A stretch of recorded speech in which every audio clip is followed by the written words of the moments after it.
welcome to I'm That Witch! We're back! Yeah! Episode 7? 6. I can't count. I can't either. I read it off of my page on my paper. I really did fail math, though, as a child. That's why we have a counter on it. Labeling. Honestly, though. What were we talking about? Yes, episode. It's episode 6. It's episode 6. It is episode 6, and we are back, and... We're back again with What? Is it episode... No, it's 7. It's not 7. I think it's 5. No, wait. Okay, wait. Okay. Welcome to episode 5. How exciting. Yeah. Thank you guys for coming back and listening to us. Giggle, share some facts, share some information. Learn how counting works. Some information that may or may not be true. Not much documentation or records. Oh my gosh. You may hear my dog screaming in the background, and I apologize. Yeah. For those of you who are sticking with us on this from our visual journey to our audio journey, we are still in an audio format. If you listened to our Love Wasan episode and heard some noises in the background here and there, that was a cameo by Antonio. In the background cooking. We're still trying to figure out the setup for this to try and give you the best possible viewing or audio listening experience. But we appreciate people listening in still to these stories and coming along for the journey with us. Yes, 100%. So today we're going to be covering Dion Fortune. So today I have a story that actually does have at least a bit more context and record of it, because Dion Fortune is slightly more modern than some of the people that we have been speaking about. Like many other people we've been talking about, she is not, I think, technically considered a witch, but Dion Fortune was an occultist, ceremonial magician, and author whose views and teachings on occultism, spirituality, and magic held heavy influence in the early 20th century. She was equal parts innovative and controversial, and I fully intend to speak on both those sides of her and her teachings. What's more, though, is that Dion's own philosophy and system of belief seem to be consistently evolving. This continual evolution can be used as a sign to all of us that changing our minds and beliefs is a normal part of being human and is essential to growth. So I'm really excited to talk about her and her journey. We love a growth mindset on this podcast. Yes, 100%. It's part of what makes us human, and I think we don't always embrace that side of ourselves. So it'd be important probably to cover what is occultism for someone like me who knows nothing, or is that something we're going to come up with later in the episode? So occultism, I feel like I should be looking up a dictionary definition, because I really hope I don't mess this part up. But occultism tends to cover things that are outside of the typical systems of beliefs. They usually involve things such as magic and all things like alternative spirituality beyond just the typical Judeo-Christian sort of mindset that a lot of the Western world is a part of. So with that comes a lot of ceremonial magic, ritual magic, things of that nature. I'm hoping that is a sufficient definition. And I know you're going to talk about more of what it means for Dion. Yes, I'll definitely in terms of her practice, because I think that you said is that each practice is very different for witches or people who practice occultism, paganism, all these different isms. And it looks different for each person. Like we had said before for Marie Laveau, that there's Louisiana voodoo, there's Haitian voodoo, there's all these different versions that look different for people. So let's get a bit more into it. Precisely. Aries. That's a cameo again from my dog. Okay. He's desperate for airtime. You gotta work your way up to that showbiz, kid. Exactly. Maybe he'll come make a cameo at our Vero Beach. Yes. Oh my gosh, yes. Trip. We should put in a little announcement about that in here too, is that for those of you who might be in Florida or traveling to Florida, Maddie and I are going to be on June 23rd at the Grimoire Academy's Psychics and Oddities Expo in Vero Beach, Florida. He's burrowing through the walls. Oh my goodness. But yeah, we're going to be set up there selling some metaphysical stuff. We'll be in a purple tent, and it's going to be a really good time. Come find us if you are local. Yay! Yay. So June excited. 23rd, Vero Beach. Yes. Be there or be square. We hope to see you there. Hey! Oh, I like that. I'm on fire. So, before Dion Fortune became Dion Fortune, she was born in Wales as Violet Firth on December 6, 1890, and like many early occultists, Wiccans, and spiritual practitioners, she changed her name to reflect her rebirth into a new spiritual being. She allegedly got the name Dion Fortune from her family's motto, which was Dio non fortuna. This translates into God, not luck. Stories about Dion's early life, even though it is a little more modern than some of the people we've been talking about, it still kind of varies. And the primary reason for that is that she was a very private person and really didn't share much about her childhood, and sometimes would like tell conflicting stories about her childhood. I almost kind of wonder if it was like to maintain an air of mystique or like what that was about.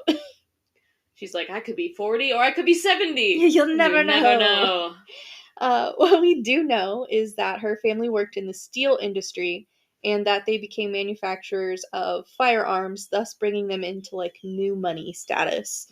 However, Dion's father seemed to shirk that legacy, and he decided to go the route of alternative medicine by starting a hydrotherapy establishment. Dion's parents both practiced what we would likely consider alternative medicine, as a result in their belief in Christian Science.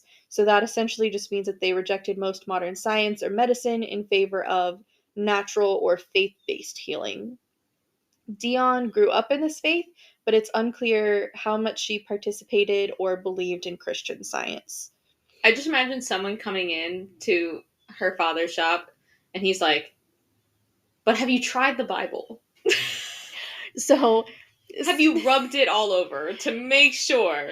When I worked for the coroner in my previous city, which I shall not name on air, but there was a Christian Science, like basically like hospice care type thing. And because they did not believe in medicine, they didn't keep medical records. So they would have to report the deaths. And we didn't go to them because most of them were already like at end of life care status. So the same reason we wouldn't go to like a hospice facility. If need be, we would call them in, or if there was like a report of like trauma or something. But they basically, like, when we would like bring their bodies in for autopsy and stuff, like, be like, oh, they're riddled with cancer, like all these things, and they just didn't believe in treating it with modern medicine. They treated it with prayer. Oh, yeah. It's like, oh, the bloodletting didn't work. He bled out on the table. Oh, he must not have believed enough.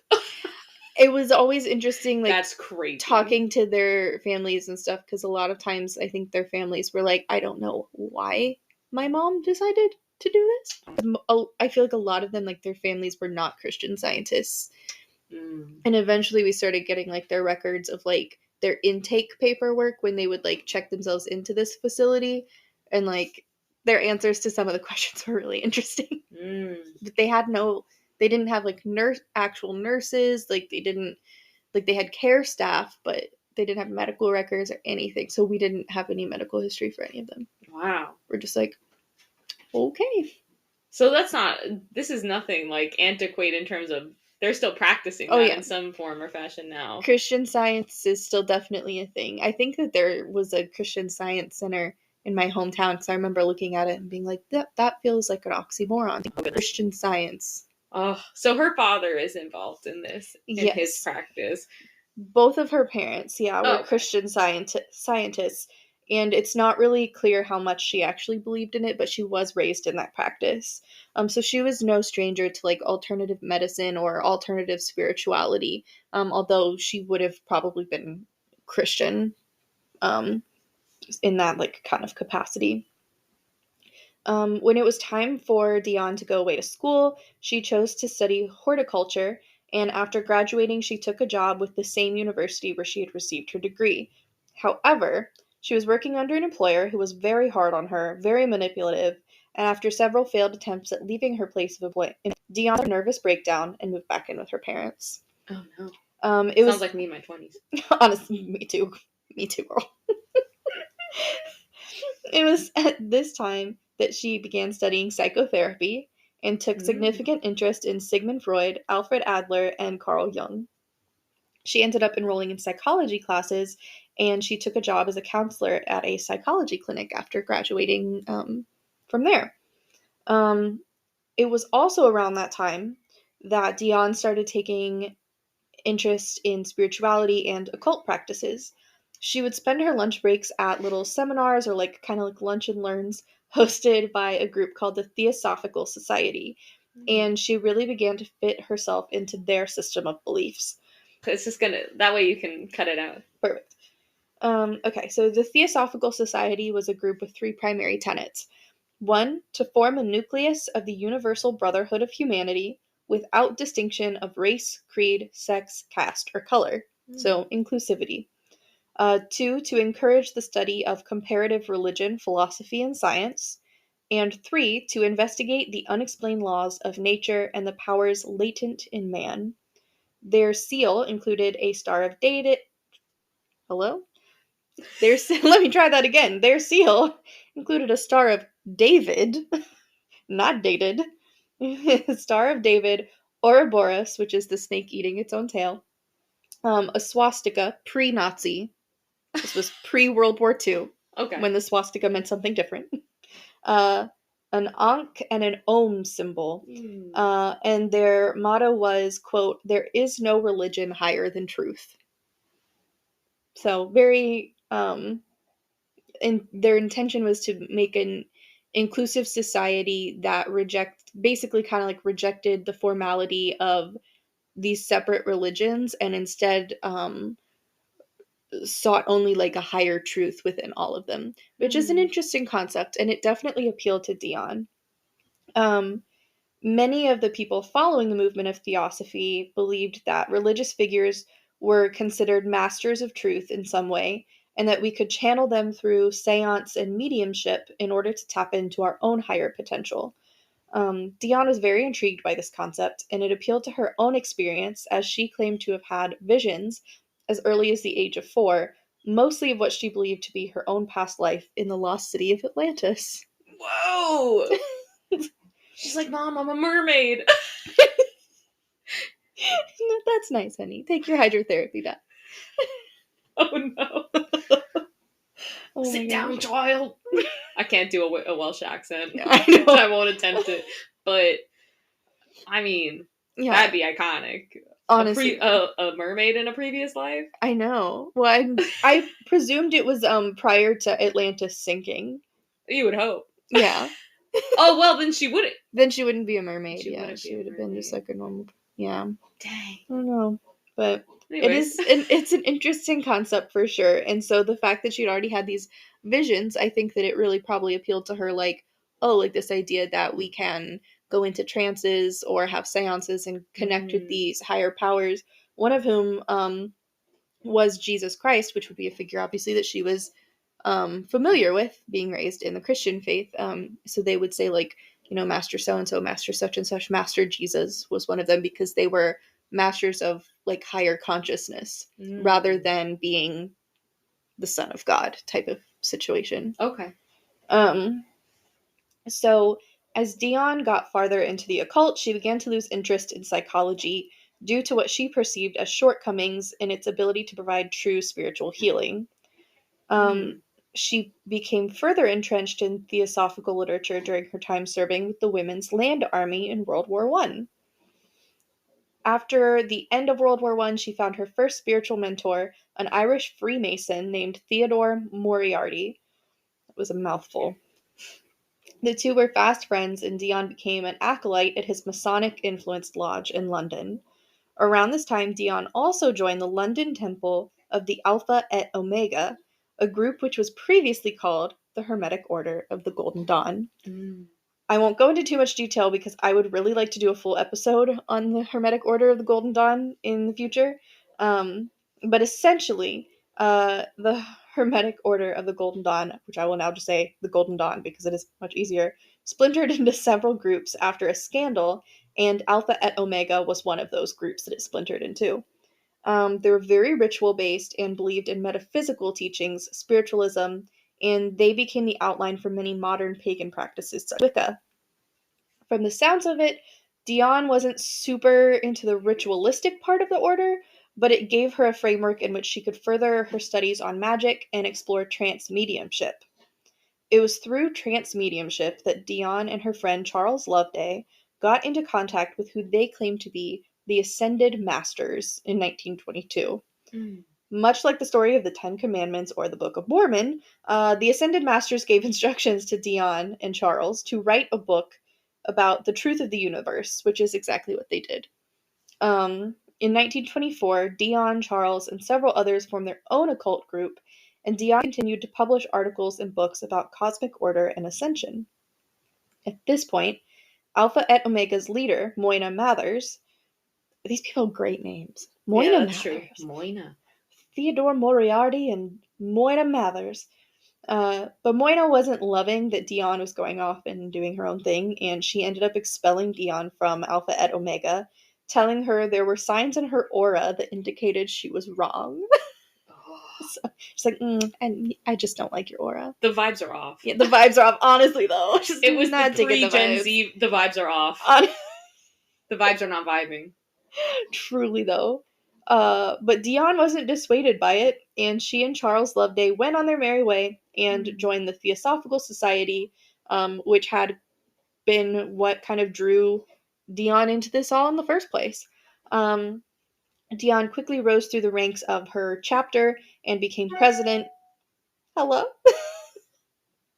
Um, Dion quickly rose through the ranks of her chapter and became president. Wow, I cannot speak today.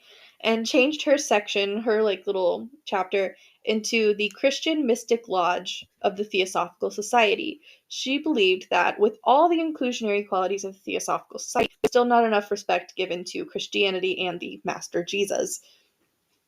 Dion ended up resigning from the Theosophical Society as a whole, but her smaller group of followers disconnected from the larger group as well and went through several name changes, including the Society of the Inner Light, the Fraternity of the Inner Light, and finally they became the Community of the Inner Light. Dion married Tom Henry Evans in 1927, and the marriage seemed to be fine until Tom started taking on mistresses and eventually asked for a divorce in 1933. Dion had allegedly confided in friends that she married Tom for magical reasons and not for love. I would love to know what those magical reasons were. But she still seemed quite taken aback by the divorce, by him requesting a divorce. During this time, Dion and the Community of the Inner Light began focusing on outreach and recruitment, hosting lectures and seminars frequently in order to garner attention. Dion also continued to publish books, including The Principles of Esoteric Medicine, which called for the use of alternative medicine as discovered through another trance, and The Esoteric Philosophy of Love and Marriage, and then and The Problem of Purity, which was essentially a guide for why sex is an important part of uh, humans being able to harness their own sexuality and power and magic, like through sex. Um, the start of the Second World War put a damper on a lot of things, including the working of the Community of the Inner Light. Paper shortages prevented them from putting out their publications, and several members enlisted in the armed forces. Dion persisted with her leadership by constructing a mantra and visualization of peaceful protectors guarding Great Britain. So she asked the other members to join her in like the visualization and the mantra when the air raids in London were happening to protect their home. After the US joined the war, Dion started making plans for the next step in the Community of the Inner Light's journey, as she believed the war would soon be ending and we would enter the Age of Aquarius, which is like where everything would kind of become unified and peaceful. Some of her preparations included reaching out to other occultists and spiritualists and mending fences with previous mentors in hopes of uniting several orders of occultists to usher in the new spiritual enlightenment. Unfortunately, in 1945, Dion fell ill and was forced to miss a speaking engagement. She went to the hospital, and it was there that she died of leukemia at the age of 55. Whoa. Before the age of Aquarius could ever come. Womp womp. Sorry, that sounded Wow. callous of me. Womp womp. Womp womp. But no, it's quite sad. So that kind of wraps up her life, but I feel like there's an important discussion to be had because Dion Fortune is an interesting figure in that she was fierce yet flexible and held some really controversial beliefs. Mm. And that's where I wanted to kind of address not just controversy, but lessons we can learn from her for our own lives and our own like practices, whether you're a witch or not. So Dion was both ahead of and a product of her time simultaneously, as many historical figures are. While she rejected convention in favor of her own spin on religion and spirituality, she did still publish things in her books that may not age well today. This is true of many occult and Wiccan teachings, honestly, that glorify the masculine feminine balance, like the divine masculine, divine feminine. They're often very heteronormative and reinforce things like the gender binary. I definitely don't say this to condone or justify that way of thinking whatsoever. I do think that one thing we can learn from Dion is that we are permitted to change our perspective and change our minds. Dion wrote in the preface of one of her books, quote, "There are things I wrote of spiritualism 20 years ago which, in the light of wider experiences, I would not write today, and to cite these as evidence against me is to deny the possibility of human progress." Unquote. Um, I think that that's a really beautiful quote that we can all carry forward because we, as we kind of were discussing at the beginning of this, we're allowed to change our minds about people, places, opinions, beliefs. And I think we sometimes get in this headspace of thinking that if we say we believe something and change our minds, people are going to think we're wishy-washy or they're going to think we're hypocrites. But change can be a sign of growth if it's something that's going to be pushing you forward. And I mean, obviously, like the same can be said of like change can also sometimes like lead you in the wrong direction. But it's okay to admit like we believed something previously, but we don't believe that anymore, and that's something that Dion I think can really teach us. Um, there's some things I admire about Dion or agree with her on, and there are others I don't necessarily agree with. For example, I struggle with some of her teachings on medicine because I fully support modern medicine. I think that herbal supplements and alternative therapies can be very helpful, but I also don't think that prayer and meditation is a substitution for medical care. That's my personal belief. So I do not advocate for that. Like, please go see a doctor if you are sick. Um, And there's some alternative medicines like indigenous practices. That's something we can look into, in a later episode. That would be yes, yeah. important to cover and kind of learn about more, because that's something I'm not as familiar with. And that's what I think, building on what you were saying about that the growth mindset, and that was one of the reasons why I wanted to work on this project, this podcast with you, is because I don't know anything about witchcraft, witches, occultism, and I like learning, and I like learning about things that are different from what I was raised as a Jewish, emphasis on the ish, a very reformed Jew, but that was where my orientation was coming from, and I don't know anything about these things. And obviously I had built up an idea of what like magic was because you watch the Blair Witch Project and you assume that all these different things about it. So getting to learn along with you about these different people in history who had practiced magic or different other things than Judaism, Christianity, are very interesting to kind of go over with you and learn, and from a position of ignorance and not knowing anything at all. And I'm honestly, I feel the same. I feel like I'm learning so much from this experience too, like things that I'm researching and things that you've researched and are telling me through this process. Like I certainly don't know it all. Or there are some things that I think I know, and then we go through it and I'm like, oh my gosh, I actually thought that was something different.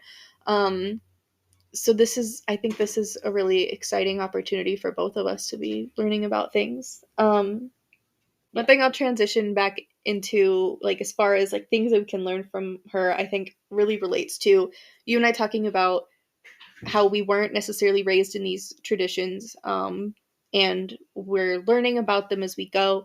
We're open to growth, we're open to learning, we're open to exploring new things. I think that that means that we, like you and I, but also anyone who is interested in learning alternative ways of, um, alternative beliefs, alternative practices, things of that nature, like we have to really be careful to use our powers of discernment and our power of critical thinking. I'm in no way, of course, saying that Dion was a cult leader by any means, but I am going to use her affiliations with several groups and some of their beliefs as an example that oftentimes uh, groups that are or can be labeled as like cults or groups that might be taking advantage of people, are usually looking for someone on the fringe. They want someone who is vulnerable or in a time of transition, or somebody who has felt rejected by the belief system in which they were, raised in, and is looking for an alternative way of being or an alternative way of believing. And manipulative people, um, can be very good at finding the people who are seeking more and promising them that, and then taking advantage of them. So I think another thing that we can just kind of learn from all of this, that I think will also be, um, something I talk in more detail about if we talk about, the Hermetic Order of the Golden Dawn, is that as witches and practitioners of magic, and even just as people who are willing to listen and learn and grow from other beliefs, um, it's our responsibility to make sure that we know where we're getting our information from, so that we aren't getting ourselves into questionable situations, and then also so that we aren't spreading misinformation that may harm others, because that is one thing that, um, that can be really tricky about things like occultism and spirituality. Um, not just, I mean, and not just like fringe belief type things, that happens with like churches and stuff too, like typical um like practices that are not on the fringe, look for people who are seeking more and take advantage of them. um it's something that I've run across quite a bit, as someone who practices like heathenry and is in like the Norse kind of faith. I have to be very, very cautious about where I get my information from, because a lot of stuff from like Norse, pantheon and like heathenry and stuff has been co-opted by white supremacists. And I am not one, say for the record, absolutely not. I do not condone it whatsoever. I do not accept them as a part of my community, as a part of my heathen community, or my practice, or my beliefs. Um, but that just means that I have to be very critical about where I get my information from, and, um, not just looking at like not just looking at a source, but looking at like who wrote this source and what groups are they a part of and who do they associate with. So that's something that I think is important for all of us to think about as we go forth and learn and grow and try new things and explore new practices. Exactly. Yeah, I think that it's something people can, or at least maybe young and online, can maybe relate to. And you might see on social media there is this revival of um, people sharing content about femininity and masculinity, and being in your masculine energy, your feminine energy. And it's almost like what you were saying about Dion's kind of gender binary practices. It's this revival of those ideas. And same thing with the adoption of things like Norse mythology for groups like in Florida, for example, a very big prison gang, since we both are from the world of criminal justice, is the Unforgiven, which has really co-opted those ideas about Odin and who am I thinking of from that side of mythology? I'm totally blanking on the name. Thor. Thor, Thor's hammer is Odin, one that Thor's has hammer. gotten used a lot. They have totally taken Yeah. that mythology and adapted it to their ideas. So it's just so interesting. So anyway, I didn't mean to interrupt you. No, but no, I think that's the beauty of the podcast, though, is that this is like an ongoing dialogue between us. And I think you're absolutely right, especially with social media, that it's so easy to get information and so easy to spread information. The tricky part is just deciding, like, is this information ethical? Is it valuable? Is it verified? Yeah, exactly. Based in some kind of science. Does this information have the blue check mark? Oh my goodness.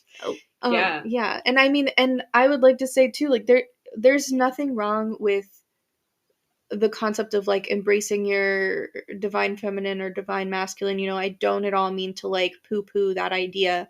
But I think that sometimes in some practices it does get focused on so much that it does not account for a very large part of the population that is like non-binary or does not, or feels like maybe a mixture of both masculine and feminine or neither, you know, like it doesn't account for like things like, you know, there's no shame in like practicing like sex magic or like being embracing like a gender role that feels right for you in a relationship, as long as we're acknowledging that like there is a level of heteronormativity to a lot of these things that we read about that sort of thing. And so it's important to kind of take what we're reading with a grain of salt. I think that,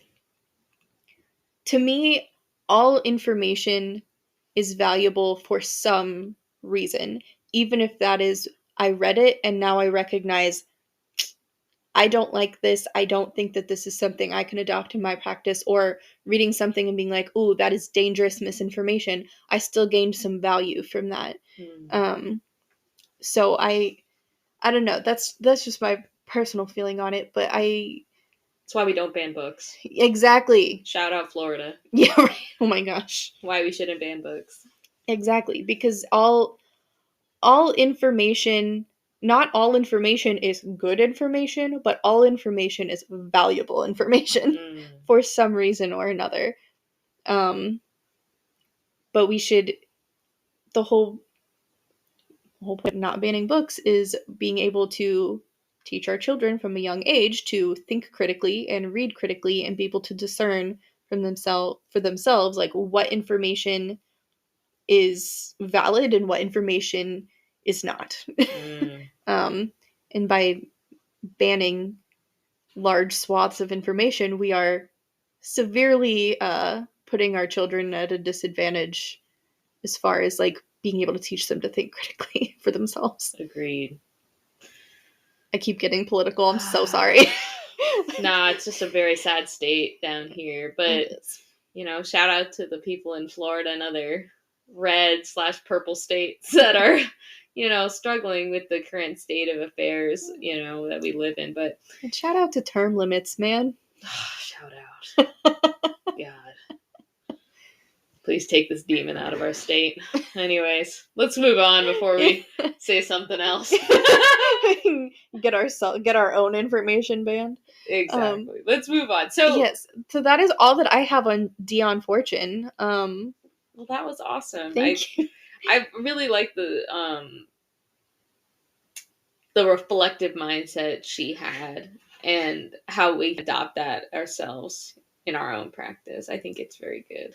I really enjoy reading. I enjoyed this time like reading and researching about her because I knew of her and I knew some of her stuff. I have like I think one of her books. I have Dion Fortune's Book of the Dead about spirit communication.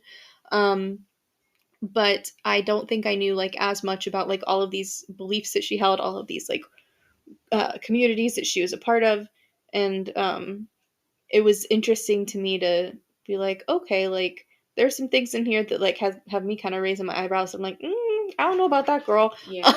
But that's the beauty of like learning of these people that we're talking about, is like there are things that we can agree with. There are things that we cannot agree with, and we just get to discern that for ourselves. Yeah. Well, thank you for an amazing episode on Dion Fortune. Thank you for bearing with me through all of it. I still managed to turn this into like almost an hour of us talking, even though it's like, people I had a concise this time. They're gonna be sick of us.